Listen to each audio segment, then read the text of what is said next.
Hi, you've reached Tall Blonde. Sorry I can't come to the phone right now. I'm recording a podcast, and we're probably talking about you, so you should listen.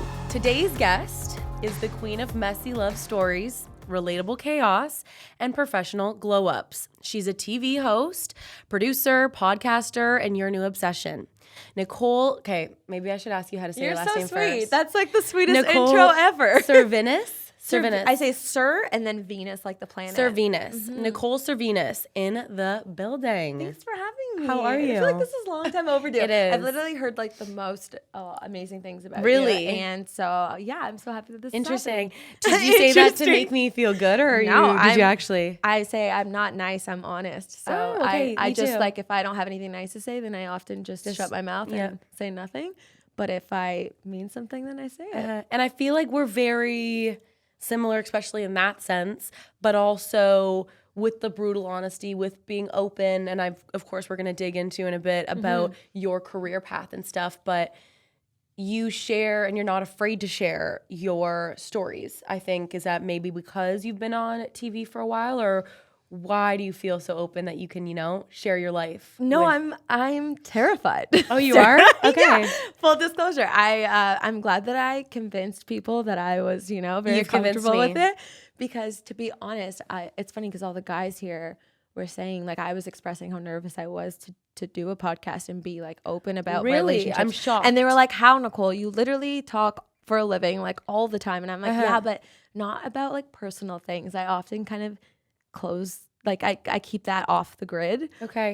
So it was like, it's been very interesting to kind of put myself in kind of interviews and have these different discussions through a different lens and like sharing. But it's been like very liberating at the same time. It's a little bit scary, but like liberating at the same time. I mean, being open and not knowing who's gonna see what you're posting, I think is probably the scariest part for me. Would you is that kind of what you're getting at? I'm like waiting for it. So let me ask you this question, because I know you're really open about sharing stories and whatnot as well. Like, have you had people reach out to you being like, I wish you didn't say that, or like take this down, anything like that? Absolutely. Yeah. So, I'm waiting for that to happen. Well, before even the podcast stuff, I was just doing TikToks and I was talking about my dating life in New York, and I didn't really know too many people because I just moved there. But then I told an old story of how a best friend hooked up with a boyfriend that I had at the time. Ooh. And it was a 5-year relationship, but I didn't find out until after we ended. Ooh. And I didn't even mention her name, but she got really mad. But then that's when I kind of was like, you know what? I'm telling the truth. I'm not making up lies. Right. So this is my life story and I'm allowed to tell it. So yeah, you're going to get backlash. A lot of times, like if I say something about a guy, they'll get mad, but I won't say names. So I'm like, if you're protecting identity, but still sharing an experience, which I think like someone can get mad at. And what I like to compare it to, like how, like I've prepared myself. I'm like, every musician does this via song. So like, why can't we do it via storytelling? Like it's very different, right? And I think the same, but different. Honestly, in a song, they're way more descriptive. They're way more like story through emotions. Like we're just saying it raw and authentically. So I think there's no problem with what we're doing. But you went through a few relationships in the past. Yes. And normally when people are single, I ask, why do you think you're single? But you are now in a relationship. So tell me, even before this relationship, when was the first time that you fell in love? Yeah, for sure. Like I've always been like obsessed with love. Okay. I'm born on Valentine's You're one of those? Day. Oh my God, no way. And so I say like I was cursed the day I was born, literally.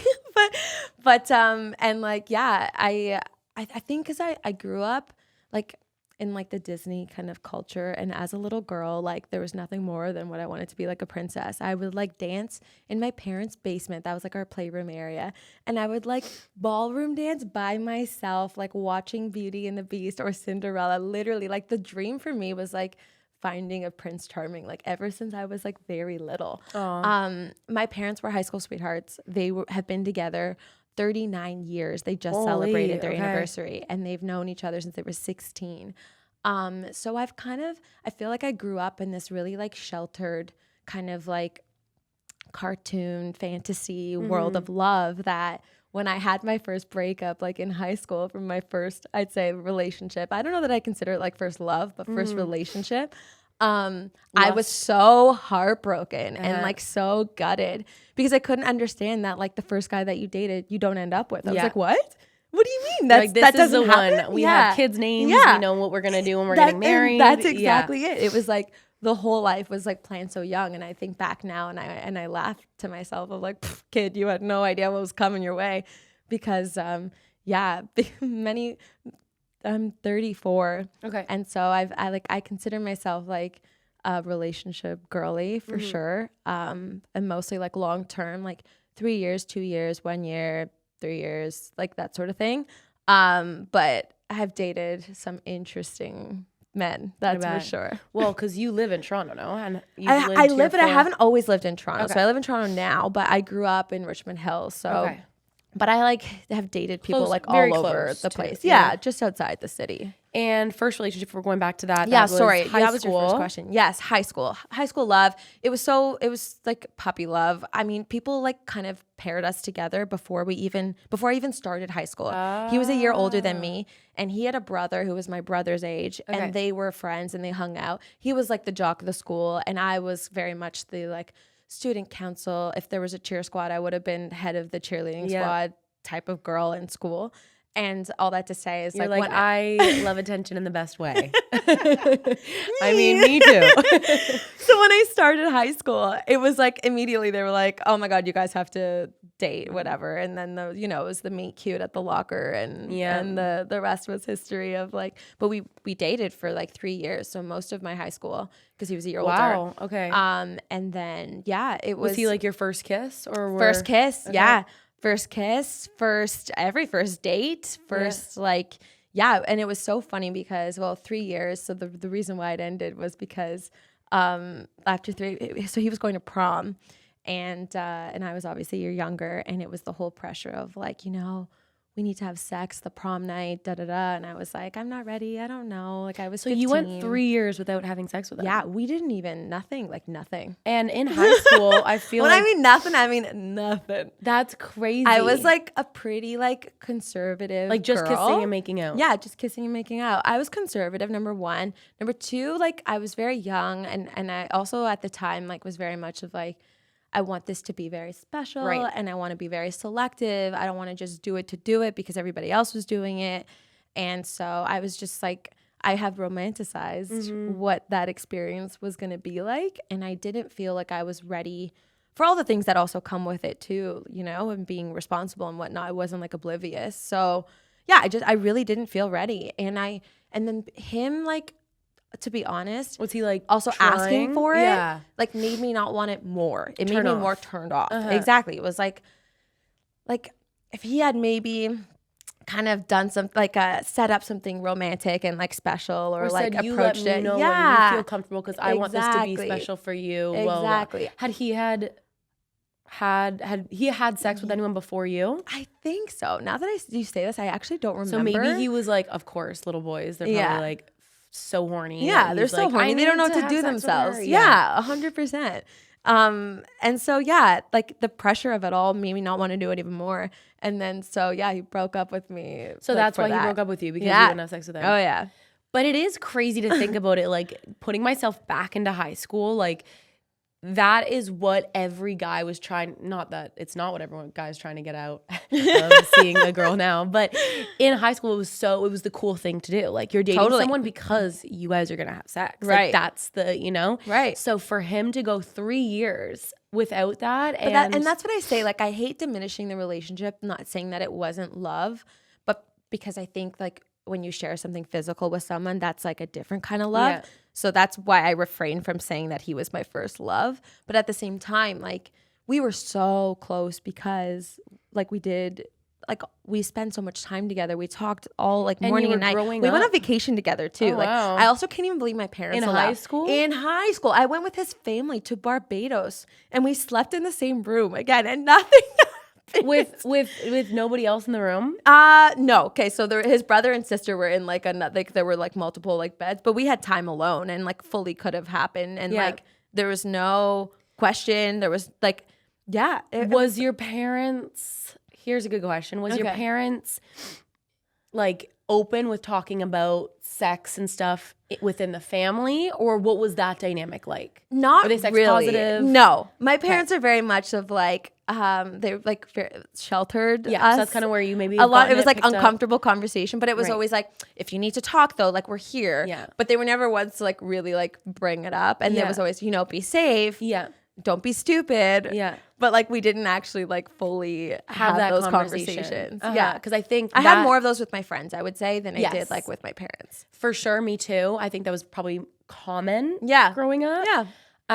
But I think it does make a difference. Like I think people that are raised by parents that are kind of like never talk about it, you think it's almost this scary and it means a lot more, when I'm sure the first time that you had sex you were like, this is not as deep as I thought this was gonna be.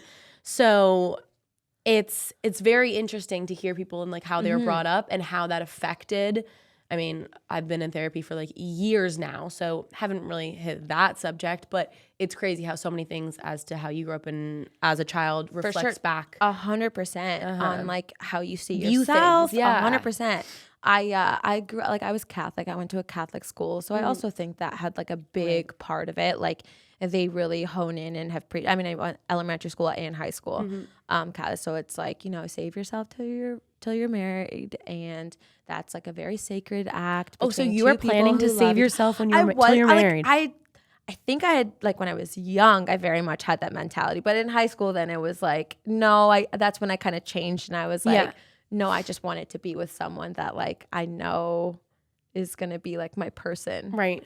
I don't know, and I just didn't feel it. But I didn't get there. I couldn't get there. Which is very proud of you for being able to like hold your own and do what you want to do and handle that situation however you wanted to handle it. And Thank you you. guys breaking up and stuff. Some people would have just been like, okay, fine, let's do it. I don't want to break up. You know, like Totally. Some people are insecure in that sense. So you being so stern in your ways and confident as to what you believe in is very rare. And it's so good for you to even share that story, because you don't hear that often. And I think a lot of people that probably think, oh no, like I'm thinking the same way as that, can understand that. Are you happy with how, well, I'll ask you this, are you happy with how you kind of dealt with that and you held your own and didn't give that up to somebody and it ended? Yes. But are you happy with how that all panned out and your decision? Totally. I have like no regrets. And at the time I obviously felt like it was the end of the world. And I was like, you know, what's wrong with me? Like, why can, like, I should have just done it. I should have, like, maybe I should have just said, oh yeah, I was questioning it because I was so devastated. But at the same time, I like very much like looked, I thought of like aftermath. For me, I questioned myself, am I going to be more upset after I do it and regret it? Or am I going to like mourn this now and be happy that I did it? That I didn't. You're a very intelligent teenager. Thanks. I have good parents. I have really good parents. But that's like kind of how I like framed it and why I like really stuck to my guns, because I knew I would have more regrets afterwards. Good for you. Thanks. And if you don't mind me asking, not at all. When was the age that you lost your virginity? Or are you still going strong? No. Are you waiting until marriage? What is it? Oh, girl. I'm like, no. I never know. You don't know. I was 18. Okay. So that's University. He just missed out. Just missed it. He just missed out. That's like the year after you guys ended. Yeah. He's probably like, he's gonna hear this. And he's gonna For sure. He's like, oh, one more year. Did you guys get back together? I was just gonna say. Okay. So after, was it him? No, Okay. it wasn't him. Thank wasn't God. him. And I'm also great. Yeah, like, bye. never went there. But we in university, we like started kind of like talking again. I'd made a couple trips out there to go like visit him, but like again, like nothing happened. And then like I want to say like 5, 6, 7 years later, we also had started talking again. Shit, it's the one that you can't get away. Girl, no, there's more. Can't get rid of. There's more of them that are like that are worse. Great. Lovely. This is nothing. So it doesn't leave. And we went out a couple of times, and then I saw like a different, you know, people change. Yeah. I think too, when you think of high school, you remember that person, and then when you see them later on in life, you kind of realize like, oh, they're not the same person, or I also am not the same person. Or you grew up and maybe they didn't. They stayed where they were. Yeah. Exactly. So it was very clear of like, no, this is like, I was a little delusional. You're like, thank God this isn't working out this time. But wish them all the best. Yes. Yeah. Bye. Thank God it didn't happen. Mine was an 18. I dated someone in grade, I had like a 5-year, 4.5-year relationship. Wow. In high school? Yeah. It was grade 9 summer. So what you was got that? snatched up. Yeah, I got snatched up and he like played my favorite song and we had sex in his parents' basement. I didn't wait for shit. As one does. Like, that's what like, happens. While we're dating, I guess this is the next step. But like, I was so disappointed with how I'm like, this wasn't even enjoyable. And no, it like, never is. It never I think anybody is. that was also the shock too. Anybody who says that it is the first time is like so lying about it. That's not how it works. And you said now, like you didn't know that it, or you know now that he probably wasn't a love. It wasn't love, but like it was to an extent really caring about someone. And I feel like you don't realize that till years after. Like I thought my first was, I thought we were gonna die together, get married, have children, like do everything. But then years go by and you're like, how was I even in that headspace? Yeah, because you're in it. When you're in it, you don't see it. Yeah. That's like in hindsight, in every relationship, especially like you look back and you think like, or why did I stay so long? Why did I put up with this? Or how did I see this in this person? But like when you're in it, you don't know. Well, what happened? Why did you break up? A lot of girls. So he played hockey. My brother always said, Nicole, you're allowed to date anyone but a hockey player. That's Any literally athlete, the caveat. honestly. I was never allowed to date a hockey player. Yeah, them and basketball I think are probably the worst. Yeah. Football's pretty bad too, but they always like wife someone up really young. They do. I feel what like mean? Footballers. Yeah, or they knock someone up really young. One of of the other. And then they're forced to put a ring on it and they're like, or give me all your money. Smart play, but it's fine. But he was a hockey player in the OHL, obviously, because we were young. And he just was, always having attention from people. He was so used to that. And I just couldn't deal with him getting attention. He couldn't deal with me going away to university and getting attention from other people. And it was long distance. And then we found out just sketchy things. I found out about the whole thing of him fucking my best friend and realized it wasn't just once. And I'm like, how could you? And it was like the double whammy, like when your boyfriend cheats on you, like you go to your best Ariana friend. Madix drama. No, that happened last year, right? Last year or 2 years ago. And I was like, no fucking way. Like that happened to me. I'm like, first. she blew up because I'm like, if put me on reality TV, I'll tell the story again. Yeah. We can reenact this. But I'm like, that's gotta be like the most painful because it's double betrayal. You go to your best friend when your boyfriend cheats on you. The best friend was the one that did it. Oh. I'm like, what? Like, I told her sex stories. I told her, and she's like, what our children are going to be named. I told her about our, marriages, the dates that we were going on. She even slept over in the same bed as us in some days of like, partying and stuff. Like, such a betrayal. But I truly think you going through something of, someone feeling pressure and not wanting to do something that someone wants you to do, or me going through a cheating scandal or whatever it may be, or getting fucked over by a best friend, I would not be where I am. And I don't know if you feel the same way, but I would never be this person today, being able to sit up here or whatever and speak about it if I didn't go through that shit. 100%. It builds like strength and character. And again, like it's a lesson learned because now you approach things differently. And that's like with every like breakup or like failed relationship.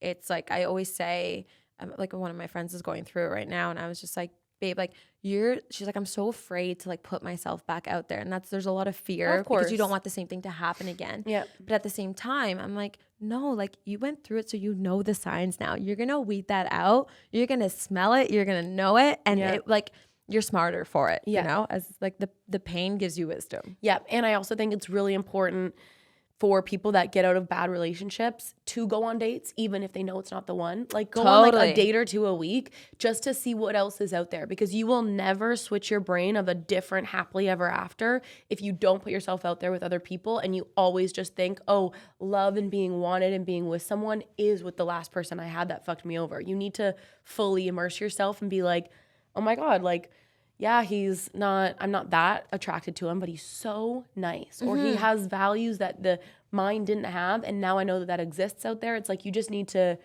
embrace it and see, even if you come home and you're like, yeah, never talking to him again. But now you know that there's differences out For there. sure. And you can identify it like way more easily too. And you learn more about yourself more than anything of like what you're also willing to like put up with and not. You know? Absolutely. And have you ever been cheated on?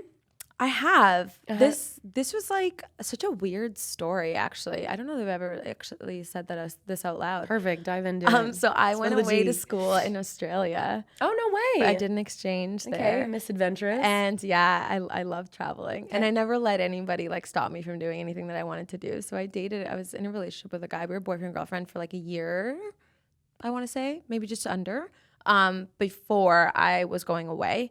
And like I was sad and all like that I was going, but also like excited for this new adventure. And in my mind, I always thought like, if he's gonna cheat on me, it will always come out or something. Yeah. If we break up, so be it. Like I'll the truth always comes out. Exactly. He didn't have like the greatest reputation. He was like the quintessential like bad boy. But like I was like, this was like a lust thing. Yeah. 100%. You were like, because he wasn't a good so attractive. Like he wasn't. Yeah, we're gonna see how this pans out. Like he wasn't a good person at all. So anyway, but his family was lovely. Okay. So thank God there's something. Yeah, okay. they were lovely, and they were lovely to me. And so anyway, so I went away to school, and we Skyped, and back then there was no Zoom. Like every day we would talk on the phone. Like it was like. It felt like we were together even though we weren't. Yeah. And so so I was shocked when I got the phone call. And this was like the end of my time in Australia. And like I'm sure you know this, and people listening or watching also know this. Australia has, I think, like the hottest people in the world living there. Even like on that continent. That's what I'm really saying. Nice. They're very kind. They're like adventurous, like outdoorsy people, and they're all beautiful. Yeah. They're literally all beautiful. Even like the rugged, maybe like, but there's like something so charming and like attractive about an Aussie. Anyway, what I'm gonna say is like, I could have dated a bunch of people while I was there, but I'm like very trusting, loyal, faithful person, and so all that to say is like this was like a few weeks before I was coming home. And a guy who actually had a crush on me in high school, but we never dated, messaged me and was like, Nicole, I got to tell you something. And I know it's weird and you might not believe it coming from me. Oh, God. But I got to tell you something. Makes your stomach drop. Yeah, I was like, oh, my God, what? And he was like, I was at a party at a cottage and I saw your boyfriend making out with another girl. And I was like, are you kidding me right now? You're like, was she blonde or brunette? Before I cried, honestly. I was like, why are you doing this now? I'm like, I'm coming home now. And now you decide to do this? Anyway, but who knows? He was maybe doing it before. But he had like creepy photos and like I had receipts of like it actually happening. And the guy who showed me, like he was so sweet to also like feel like he needed to tell me and like be protective because he didn't have to. Yeah. But anyway, and then I confronted him and obviously denial. And I was like, I know someone who saw you, who I trust actually more than you. And I also have pictures. Like I know who you were with. And so, yeah, denial. We broke up, obviously. Like I came home, we broke up. It was like over the phone. I never even like saw him. And then I want to say like a year later, he like texted me. Oh, they always come and back. Was like, listen, I just want to meet up with you face to face. And like, I want to like apologize. Like I lied to you. And I was like, no shit, Sherlock. Like, I know you lied to me. I don't need you to tell me. Yeah. So anyway, but then we did meet up and he apologized for everything. He owned up to it. He's like, I really messed up. Like I wasn't in a good place, but like, you know, I wish you all the best. And like, and now we're like cordial. Like if I saw him down the street, I'd be like, hey, what's up? Like he's married but yeah, I just think it was so funny. I was like, you did this like on purpose. Like I could have been on, but again, I feel like it happened for a reason because 100%. I think if we weren't together, I probably would have met someone in Australia and then lived there and never came back, honestly, because I loved it so much there. Yeah, so, really? Have you been back since? I haven't, sadly, but I want to. I've been going other places. Okay. I'm very big on like trying to do other, and then I'll come back. Yeah. But yeah, it's on my list for sure. It's beautiful. You have to go if you haven't. I have been once, but I was really young. Okay, it was for an exchange too. And if we go back to the whole cheating thing, why do you think men cheat? It depends at what age, honestly. Because I think why is that? Because I think men cheat at different points in their life for different reasons. I think men who are younger cheat is because they're curious and are bored. and, you know, are like easily fall into temptation kind of thing. And it's like, ooh, so many shiny things. I want to touch them all. They don't know what they could lose. No, exactly. They don't have the concept or like the brain capacity to understand. Exactly.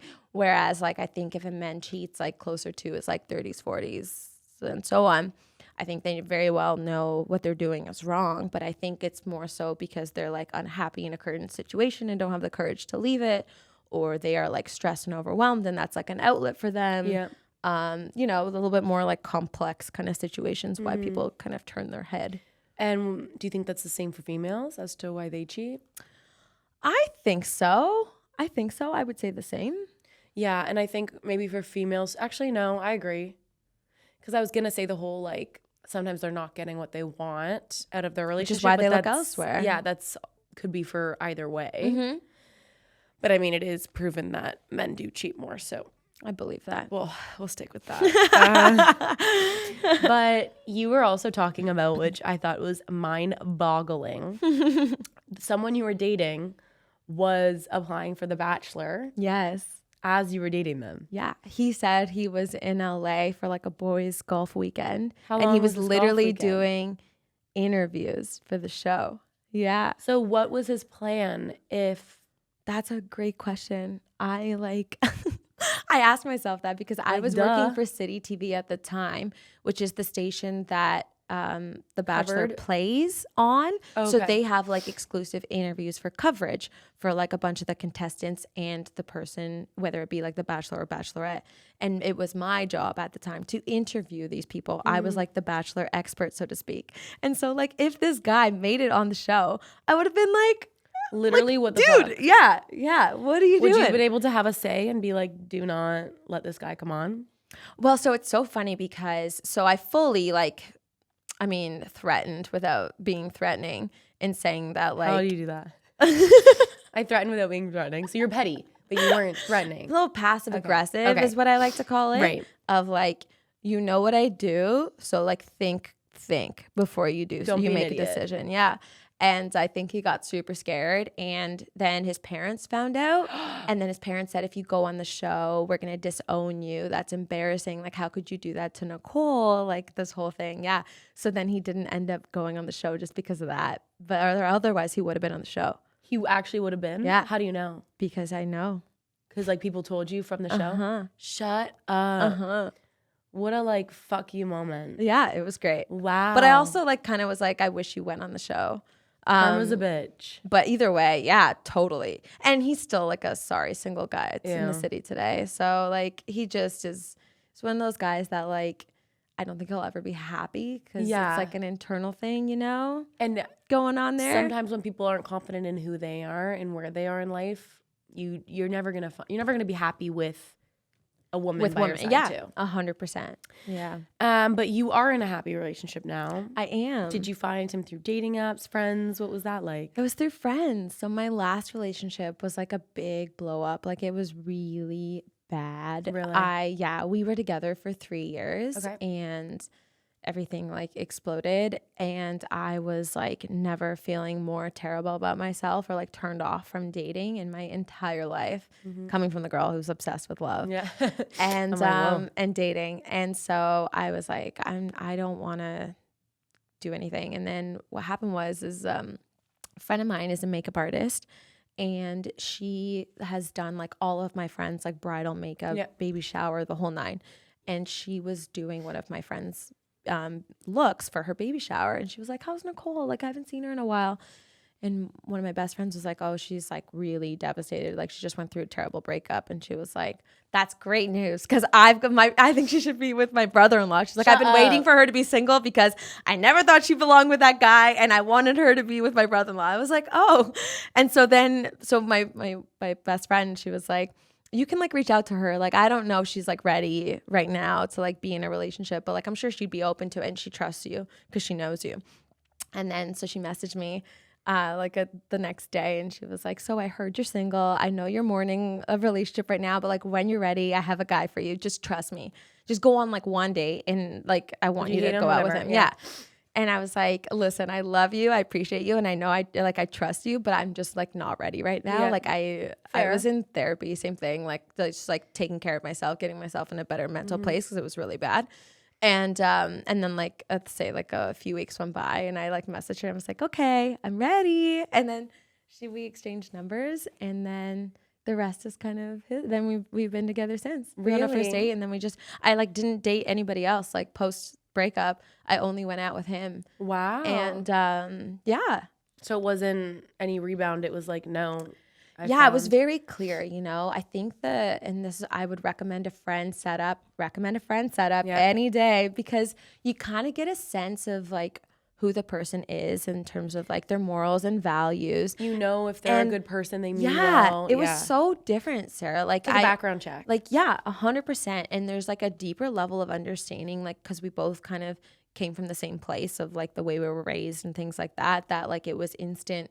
Like I as someone who was very guarded and very scared, he made it so easy to like let down those walls because because of who he was. Wow. So if you had to say like one thing that you didn't have in a past relationship that you found that you have now, what would it be? I'd say I feel like I could completely rely on him. I'm very much like an independent person. Like trust? Yeah. But also like if I needed something or like maybe it's more of like a safety thing. Okay. Actually, maybe I'm using the wrong word. Maybe it's more of a safe thing. I have always kind of operated as an independent silo, and I've like always been that way growing up, and even in relationships, like I'm not like a needy person. I don't need to see you every day. I don't need to talk to you all the time. Like I like doing my own thing. That's why like I travel by myself still. Like I don't need to be with a person all the time. And it's like it takes a lot for me to ask for like help with things. Right. Where with him, like, and because I don't want to, it comes from a fear of being like let down or disappointed. Because I would rather like struggle myself than be disappointed by somebody else. Yeah. I get that. But with him, like he's made it really easy to like, he's like caught me kind of thing. Like, you know, when I was like falling or having a hard day or I need support, he kind of does it without saying in small and big ways. Can you give a few examples? Yeah, for sure.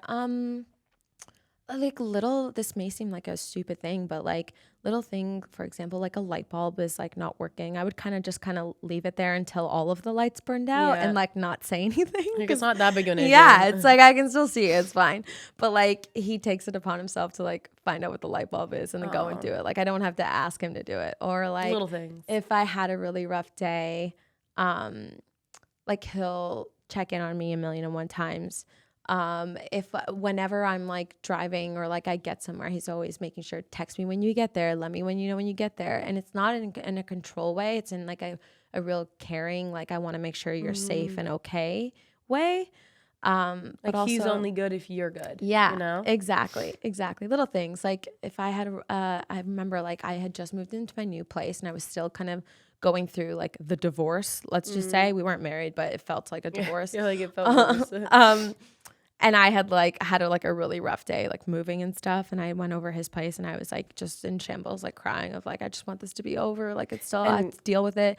And he just hugged me, poured me a glass of wine. He just hugged me. And he put like some like music on and he just started like dancing with me in his living room. It was so sweet.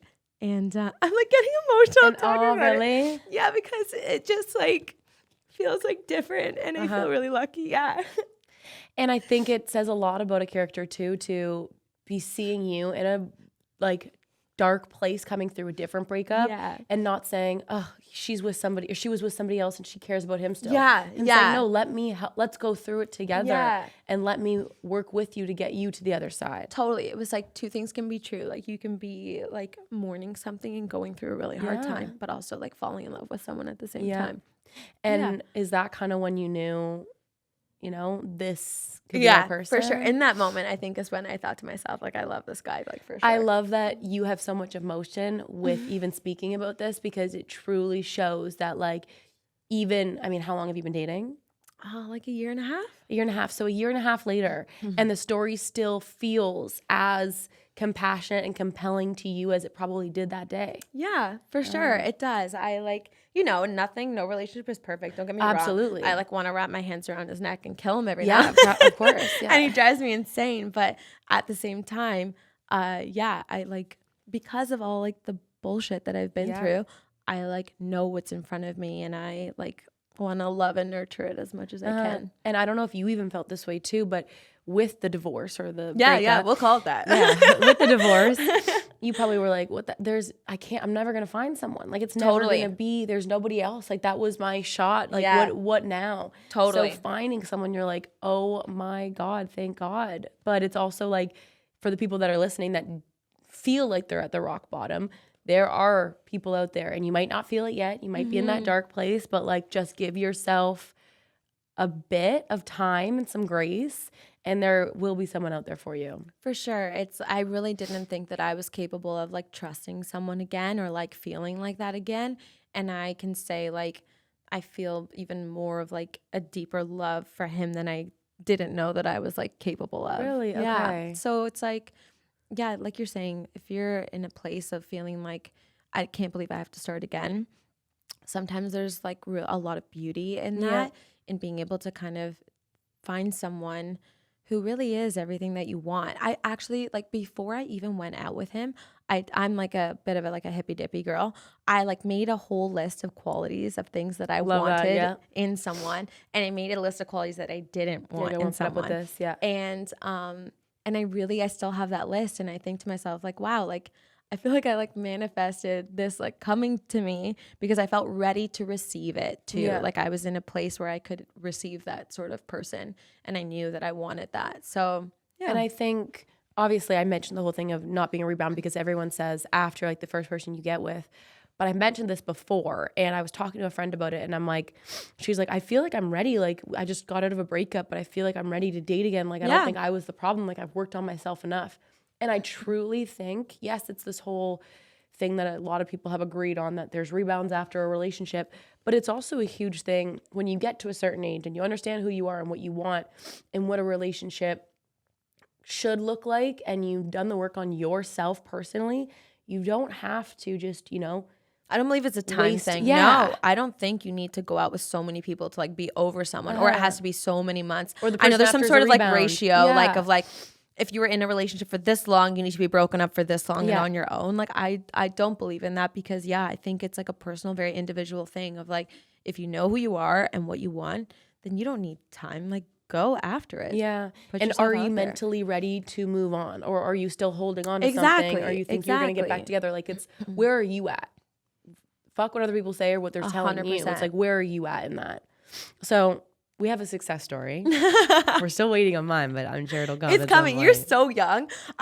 In between 25 and 34, girl, there's like how many relationships? There's probably I don't even have like a number, but that means there's too many. But probably at least 5 or 6. Okay. Like serious relationships. Shit. So I'm so sorry. There's probably more to come. Whatever, I hope more not. Story times. But more stories. And like again, it's gonna bring you to like who you're meant to be with. Yeah. And you're 34. How old is he? He's 34 as well. 34. Okay, same age. Yeah. You don't hear that very often. No. It's very funny the way that worked out. Did you always go for like the same age, or were you? No, I always dated a little bit older, not too old, because then I was always afraid of like he wants to wife me up and like have kids. It's like I was like, I'm not ready. No, I don't want it. Yeah, I'm not ready. So I always did like, I'd say like 2 years, 3 years. Okay. It's like the age difference that I have dated. And we love that you're in a good, healthy relationship.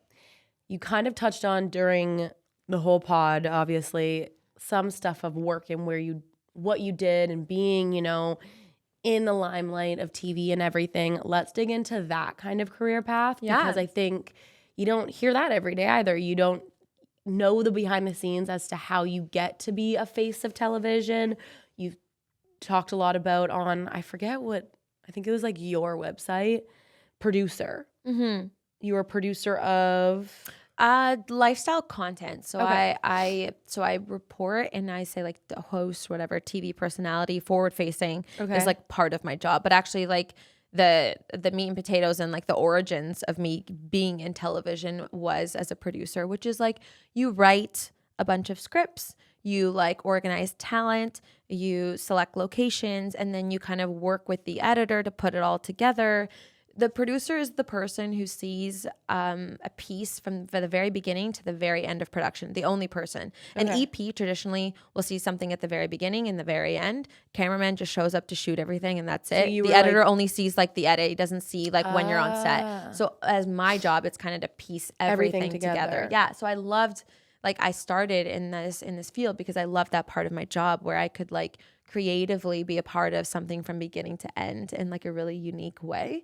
And so, yeah. And then I kind of started getting into in front of camera because like yourself, like I loved talking to people. And you're very I love pretty, so writing questions, but I like talking to people, like and developing like a relationship with people. So do you think that made you more sociable? Because I feel like that's yes, but no, because I've always been like it's funny, like I'm an outgoing person, but I'm an introvert, which means like I recharge being alone rather than being around so many people. But I'm I used to be a dancer when I was a kid, and grew up a competitive dancer and figure skater. And so I was always performing. I was like putting on shows for my parents, like in the kitchen, like that's what we did. So I was like, I feel like that was always in me. Yeah. Like put me on the screen. Yeah. I was like, that was like the easier part of things for sure. And first job when you got into, like, take me through a bit of the path into history, short form as to, starting and doing producing, but for what company, and then how you kind of got into being the face. Yeah, for sure. So I was an intern first at Entertainment Tonight Canada, RIP. So sad. But I was there for my like last semester of school. Okay. I was at Ryerson TMU. Yeah, go Ryerson. And it was like half semester you work from Masthead, which is like the newspaper TV of like the school. Okay. And then half a semester you do an internship. And so I did an internship and I worked my butt off. I did all the things of getting coffee, vacuuming, being the first one at the office, the last one to leave. Like I like did everything. I literally took the clothes off my body once to give to a model because the producer liked my outfit better than hers. Shut up. Like I'm not even kidding. Yeah, it was You're so like funny. Subtle flex. But And so it was like I worked my butt off, and then there was an opportunity that came up, and I had to make a sacrifice, and I did, and then I was so glad that I made the sacrifice because then like a week later they called me with a job offer. Oh wow. And then I worked there for about 5 years as a producer, and at I did Entertainment Tonight. Yeah, and then I did some like on-camera stuff here and there for like social media and stuff like that. And I figured out like, oh, like I think that's like where my next kind of step is. I feel like I've like done a lot here, and I don't feel like I'm gonna grow anymore. There was a bit of like a ceiling where the EP kind of didn't want me to grow more. And so I was like thinking about, I pitched like new positions, new things all the time. And it's so funny how like that feeling, I was like so like I wasn't happy like being there anymore. I needed an out, but I didn't quite know where the out was. Right. And then the stars kind of aligned, and then I got an offer. I got an email from the executive producer at Breakfast Television, and she was like, I'd love to meet with you. I know like you work with ETE at full time, but I'd love to like put you in front of the camera for Live Eye. Were you reaching out to people, no, or she came to you? She came to me. I didn't reach out at all. Okay. And we sat and had lunch together, and I said like, I've never done live TV before. Like ET is all like heavily produced, you know? And she was like, no, I think you'd be great. I think you can do it. Like we'll support you and give you everything that you need. And I was like, okay. She like wrote the contract, and then 2 weeks later I signed my papers, I said my goodbyes, and then like 3 weeks from that date I was on air every morning. So then I did BT for about 2.5 years, and it was like 3 a.m. call times, and I worked because I produced myself a bunch as well. So I would like go on air in the morning. So I'd be up at 3 a.m. We'd have our morning meetings. Then I would drive to the location, do my own hair and makeup, drive to the location that we were at. I was like all over the GTA because I was in the field. Rain or shine, doesn't matter. Holy shit. And then we would do the show. We'd be live from 6:45 was my first hit. And then I would be wrapped by 10, like on air. And then we'd have our post-mortem meetings from like say 10:30 to 11:30. Then I'd have another meeting after that to decide what's for the next day, 11:30 to 12:30. Then it was my job to chase a story for the next day. So I was doing cold calls and emails for an outreach to be like, oh, this is trending today in the news, so I got to be there on location tomorrow. So then I wouldn't finish my day traditionally till like maybe 5, 6 o'clock. Then when you're starting at 3. it gets better. 30. And then I wanted to do extra stuff. So I would cover like entertainment stuff sometimes, like The Bachelor or Dancing with the Stars. Jesus So I would Christ. do interviews after those shows or have to watch them live to do interviews the next day. So I was like, it was like the most unhealthy I've ever been in my life, I think. Well, yeah, because I was on when do you so eat? many When do energy you- drinks. yeah. Yeah, it was like coffee. I was like, I'd take like 3-hour naps kind of thing. Like that was how I survived. It was awful. And then COVID happened and it shifted everything. So it was like the strangest thing. The girl who was supposed to be out in the field talking to people could not do that. Yeah. So like we had to find other ways around it. And it was like one day you could do one thing, the next day you couldn't. Then you're being yelled at because on everything was TV changing. perspective is different and you're too close and la la la la la. Yeah. Just a hot mess. And shortly after, anyway, we got through it. And then shortly after all of that, it was so funny. It was like I made it through the hardest time and then they let me go. I was like, are you kidding me? Like, I wish you just let me go earlier.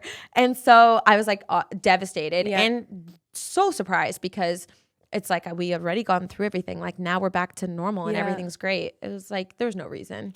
That's crazy. Budgets, changes, all the things. And so yeah, that was really hard. Out of your control. Out of my control. And accepting that it's really hard as a control freak. Yeah. So I can't even imagine. But then it was so interesting because my former mentor at ET had a different position and he had started like another division working for Chorus, and they worked with like specialty channels. So that's like WTV, Food Network, which is now Flavor, HGTV, which is now Home, Showcase, Global, all those channels. And he was working on a specific division and said, like, I need a producer. Like, will you come and like work? It's like freelance. So it's like project based. I was like, no problem. That gives me time to like, I'll still make money and I can figure out like what I want to do next.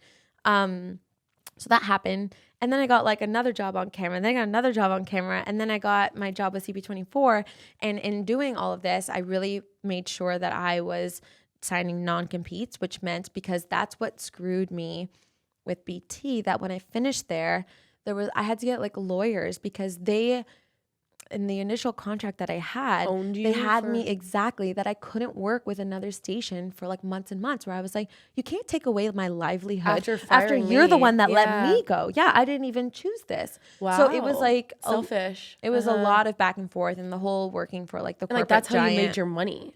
Yeah. That's crazy. They basically like fucked you over. Yeah. Wow. So then the aftermath of all of that, I like was very, careful about like moving forward again, like a hard lesson learned and like having to fight for that. Lesson learned. But yeah, I'm able to create this like freelance life where I have a show on CP24 that I co-host with Teddy Wilson, who is like the loveliest human.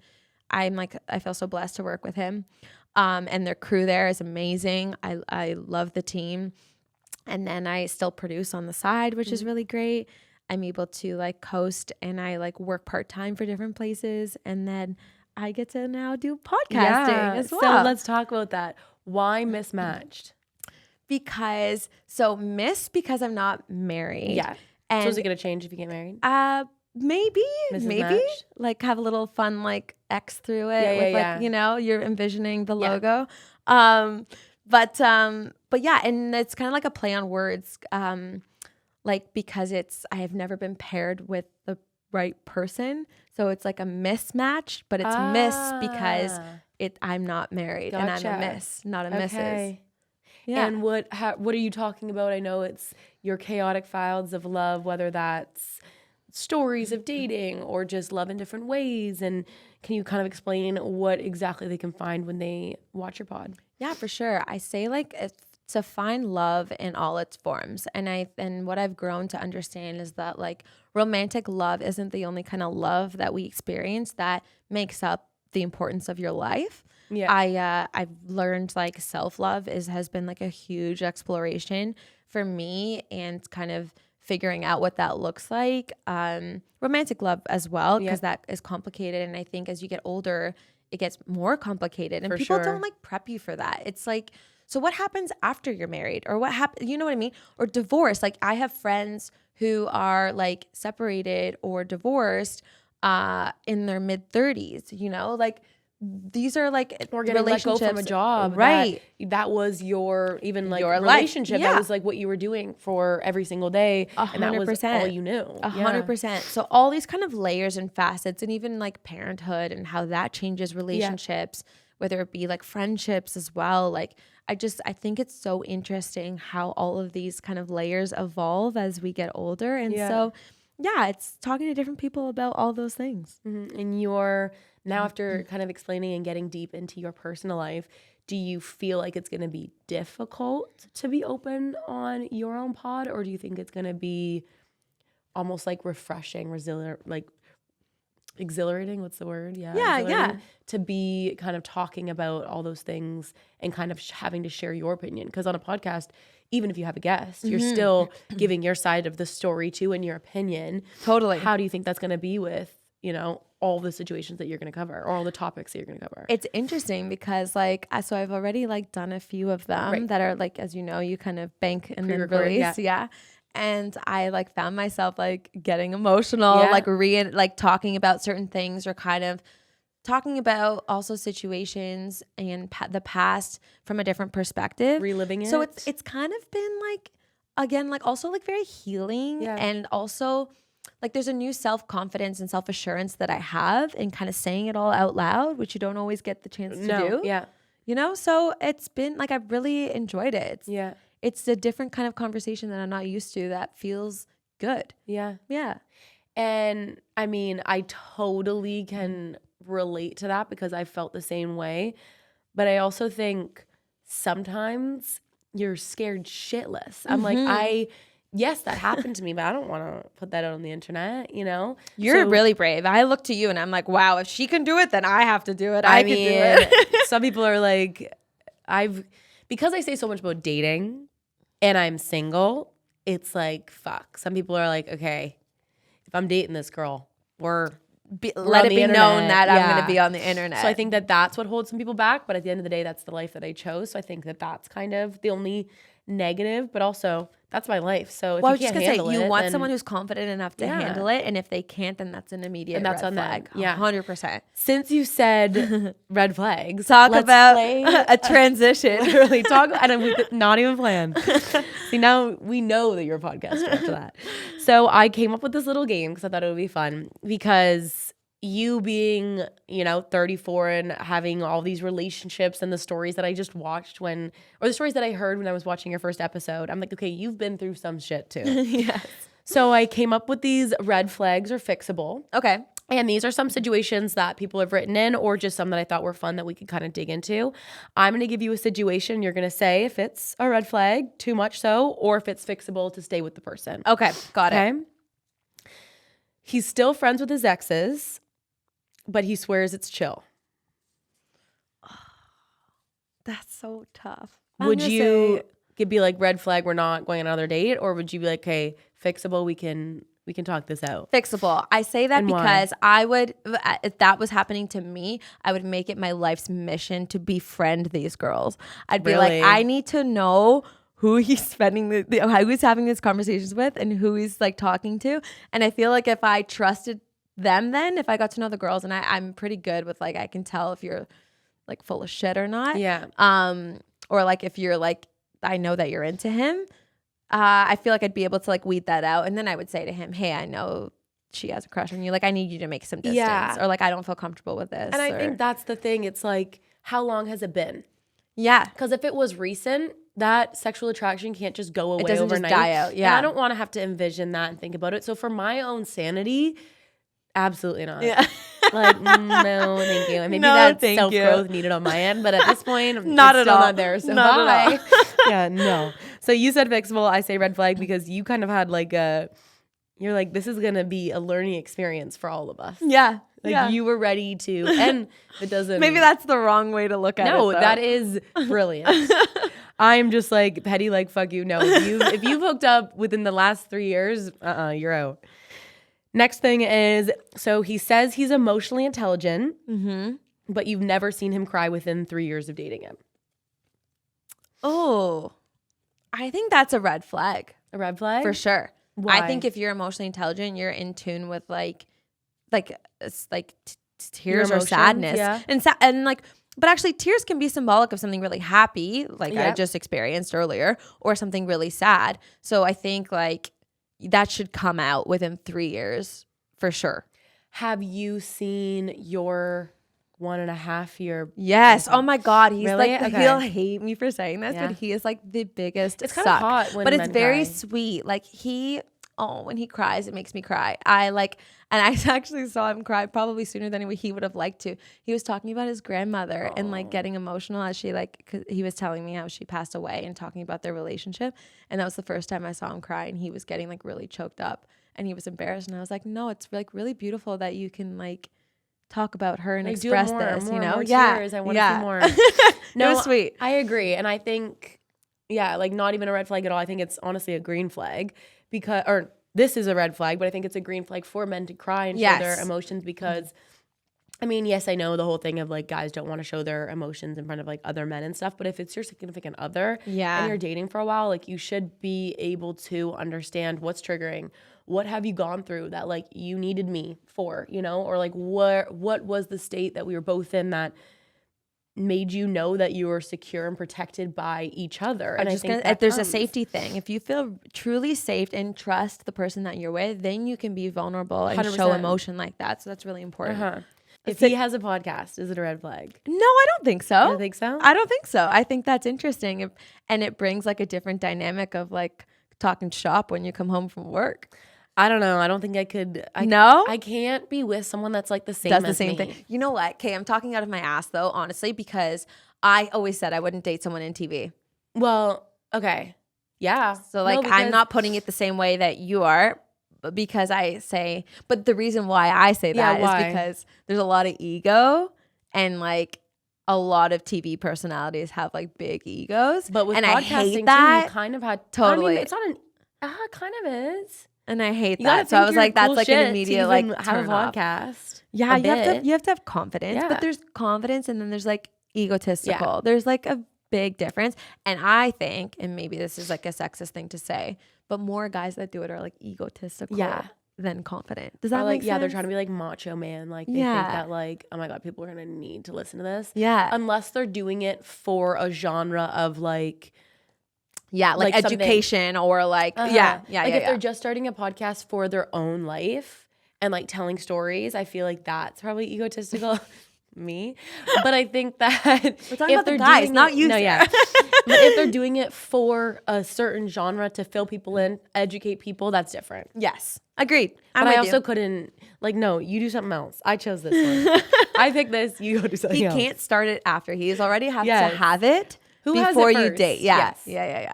Last but not least, texts you every 3 weeks like you're on a payment plan.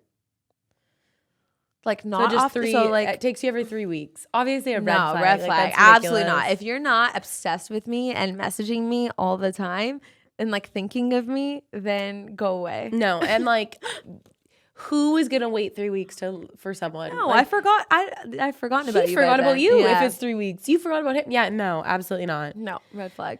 Okay, one more thing because this was a very funny question and I put different kind of games here, but I'm gonna ask you one question from it's called Juicy Scenarios. Okay. So this is you get a text. What do you do? Okay. Love it. Your friend wants to date your ex. Oh, Your last ex. Do you let her? Like, do you respond to her and say that that's okay?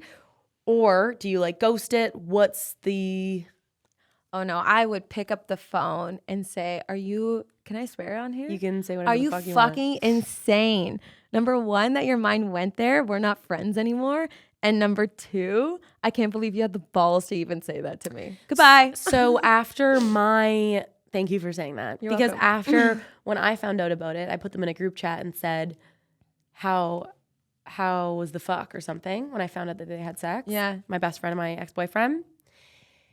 And she said, I've liked him the whole time you've been dating him. So it was kind of like a text as to being like, you know. Oh my God. Like if it went her way, they'd be dating after. Yeah. Which Are is they crazy. together now? No, they never dated after. So like. No. You both are just pathetic. You dodged a bullet. Dodged a bullet. Seriously. Also, haven't seen him in like 7 years. Wow. You know how people just run-ins? don't. Totally. No run-ins. It's weird. People just don't put people in your life. I live in the same neighborhood as my freaking ex, and we have not run into each other yet. And I'm like, I also feel I'm like, there's a reason. Yeah. We were never meant to cross, No. and I'm like, and it's not even worth your fucking breath. Your Totally. eyes. Like, it's not worth your energy to even have some weird feeling of seeing them again. the universe is protecting you and not allowing that bullshit to come in your circle. Yes. Yeah. Exactly. Well, thank you so much for coming on. Thank you. This was so fun. This went by so fast. I know. We have to do this again. And like, if you want to find Nicole, watch her podcast. They can also find you on any of your personal socials. Yes. And what's your at? What's your handle? At Mismatch Pod on Instagram and Mismatch Podcast on Spotify, Apple, and then on Instagram and social media as well. My name's Nicole Servinis. So yeah, it's just my name. That's it. She's great. You can find me on all the things. And you might find me on hers. Yeah. Who knows? You will. Thank you guys for listening. Like, comment, subscribe, and I will see you next Thursday.